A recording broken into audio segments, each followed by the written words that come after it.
খোয়াই জেলা শাসকের কনফারেন্স আজ বেলা 11টা নাগাদ রাজ্যের মন্ত্রী সুধাংশু দাসের উপস্থিতিতে এক পর্যালোচনা বৈঠক অনুষ্ঠিত হয়। এআরডিডি, এসসিডব্লিউডি, ফিশারি দপ্তরের সচিব, জেলার অতিরিক্ত জেলা শাসক, মহকুমা শাসক, খোয়াই জেলার বিভিন্ন ব্লকের পঞ্চায়েত সমিতির চেয়ারপারসন সহ অন্যান্য আধিকারিকদের নিয়ে সংঘটিত হয় এই বৈঠক। এদিন জেলা শাসকের কনফারেন্স হলে মন্ত্রী নিজের 3 দপ্তরের সকল আধিকারিকদের নিয়ে রিভিউ মিটিং সংঘটিত হয়। মন্ত্রী সুধাংশু দাস আরও বলেন, এই মিটিং এর মূল উদ্দেশ্য রাজ্য ও কেন্দ্র সরকারের পক্ষ থেকে যে সমস্ত প্রজেক্ট এই জেলার জন্য বরাদ্দ করা হয়েছে তার অগ্রগতি কতটুকু হয়েছে, তাছাড়া 2024-25 অর্থবর্ষে সাধারণ জনগণকে কতটুকু বেনিফিট পৌঁছে দেওয়া যায় এই নিরিখে পর্যালোচনা করা হয়। সুবিধাভোগীদের কাছে সঠিকভাবে সুবিধা পৌঁছেছে কিনা সেই বিষয়েও বিস্তর আলোচনা হয়।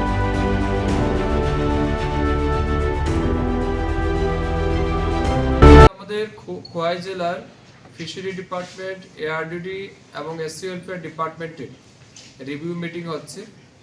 আমাদের আজকের এই রিভিউ মিটিংয়ের মূল উদ্দেশ্য হচ্ছে 2024 এবং 25 অর্থ বছরে এই 3 দপ্তরের যে সমস্ত স্কিম বা প্রজেক্ট আমরা হাতে নিয়েছিলাম, বাজেটে যেটা আমরা রেখেছিলাম তার কতটা অ্যাচিভমেন্ট আমাদের হয়েছে, কোন জায়গাতে ঘাটতি আছে, আমাদের সফলতা কি বিফলতা কি, এই সমস্ত বিষয়ের উপর আমরা আলোচনা করব এবং রাজ্যের বিশেষ করে মাছ চাষি বা প্রাণী পালক যারা আছে তাদের আর্থিক এবং সামাজিক উন্নয়নের জন্য যে সমস্ত স্কিম বা প্রজেক্ট আমরা ইমপ্লিমেন্ট করার সিদ্ধান্ত নিয়েছিলাম সেটা কতটা ইমপ্লিমেন্ট হয়েছে সেই বিষয় নিয়ে আমরা দিনভর আলোচনা করব।